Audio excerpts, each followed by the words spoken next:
Hey everybody, welcome back to my channel. Today I'm gonna show you how to make delicious frijoles de la olla. I have a previous video on how to make frijoles de la olla in an Instant Pot, and now people have been asking me to make them in the stove.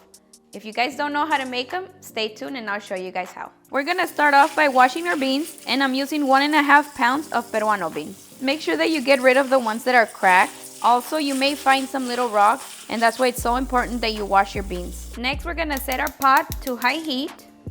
I'm gonna add 7 cups of water and we're gonna let it come to a boil. Once the water starts boiling, we're gonna add the beans. Next, we're gonna add 1/4 of a white onion, 2 garlic cloves, 2 tablespoons of oil, and salt to taste. Now we lower the heat to medium and we cover for about 2 hours. It's been about 40 minutes and we're gonna check on the beans. As you can see, the water's been drying out and it's always okay to add more water. I'm gonna be adding about 4 cups more. And we're gonna let them cook for about another hour. So it's been about 2.5 hours and the beans are now ready.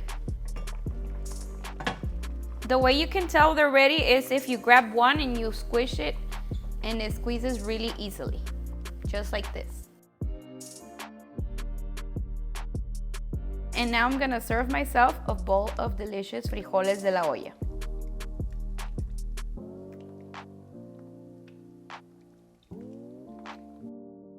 And there you have it, delicious frijoles de la olla.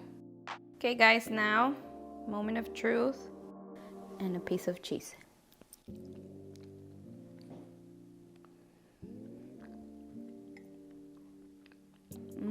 Rico, yeah. Está súper rico, delicioso. And just like that, such an easy way of making beans. Alright guys, that's it for this one. If you enjoyed this video, please don't forget to give it a big thumbs up. If you're new to our channel, please don't forget to subscribe. Any requests that you have, make sure to leave it down in the comments and I'll be looking at the comments. I'll see you next time. Bye.